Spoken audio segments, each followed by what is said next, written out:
Hey guys, how's it going? I just want to go ahead and hop on here and talk to you really quick about this brass shutoff valve. As you can see, it does have a washer on the inside, but it's super easy to use. Basically, you can go ahead and turn this little handle and it'll open and close your water when you're using your water hose.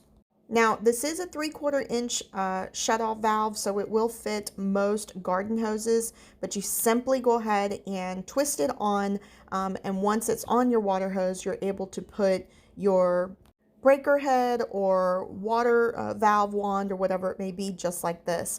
And so once you go ahead and you pull that little handle down, the water will go ahead and shoot out, and you can actually regulate how much that water is coming out by slowly turning the knob, and then regulating kind of how much the pressure is actually coming out. So really love these. They're super heavy duty.